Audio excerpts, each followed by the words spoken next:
Bonjour à tous, vous regardez Tamayouz TV, la web TV par excellence. Et aujourd'hui, on se trouve au sein du stand de l'INDH, l'Initiative nationale du développement humain.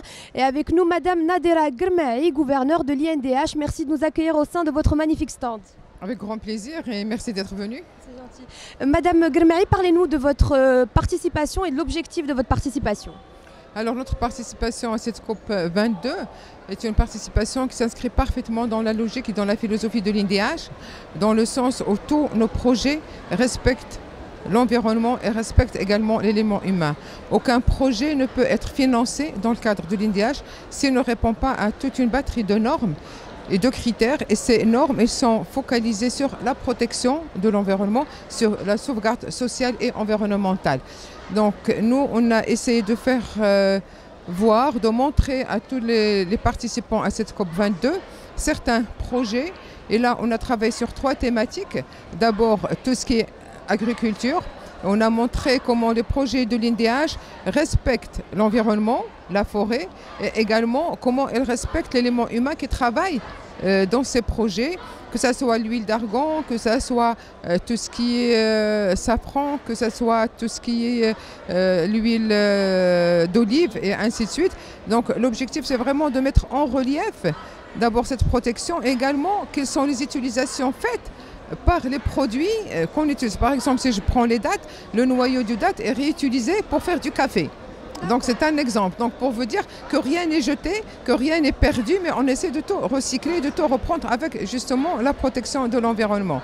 Un deuxième aspect, c'est tout ce qui est artisanat, que ce soit les tanneries de Fès et Marrakech, que ce soit également tout ce qui est poterie.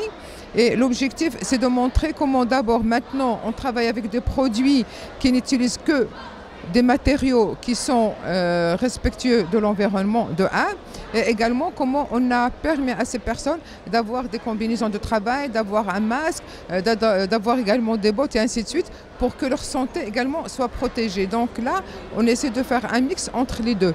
Et également, au lieu qu'on continue à faire cuire les produits par des arbres, par la forêt ou bien par des pneus, on utilise l'énergie solaire ou bien on utilise des fours. Donc là, c'est vraiment important que maintenant, on n'utilise plus le bois, on n'utilise plus tout ce qui est pneus et ainsi de suite parce que ça dégage beaucoup de carbone, ça dégage beaucoup d'éléments négatifs et néfastes sur la santé des citoyens. Donc on a tout remplacé, comme vous le voyez dans ces différents stands, que ce soit par tout ce qui est four électrique ou bien par tout ce qui est plaques solaires. Et le troisième volet, c'est le recyclage des matériaux comme par exemple les ordinateurs. On sait très bien qu'on a un ordinateur, on le jette. Là, on a créé un centre de formation par apprentissage et les jeunes apprennent comment réutiliser ces ordinateurs, comment les recycler et comment y construire à partir de ça d'autres ordinateurs qu'on donne à des enfants dans le monde rural qui n'ont pas les moyens d'acheter.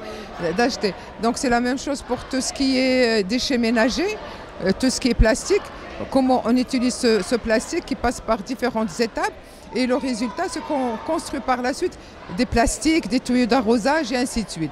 Donc on essaie d'abord d'utiliser la chose, de la recycler et de donner par la suite un produit qui peut servir aussi bien les citoyens que les porteurs de projets eux-mêmes en termes d'activités génératrices de revenus. Très bien. Madame Grmaï, si vous aviez un vœu à formuler à l'issue de cette COP?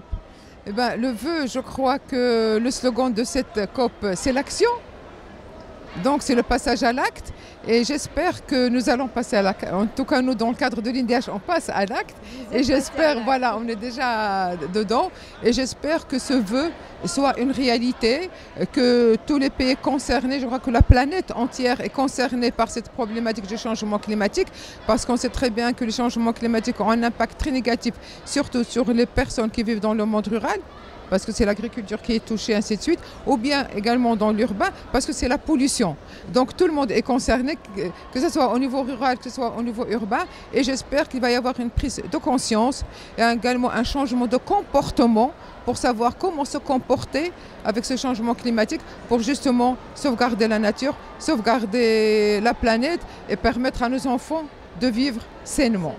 En tout cas, merci beaucoup pour ces éclairages, Madame Grmaï. Merci encore une fois de nous avoir accueillis. C'est un plaisir de vous recevoir et de discuter avec vous.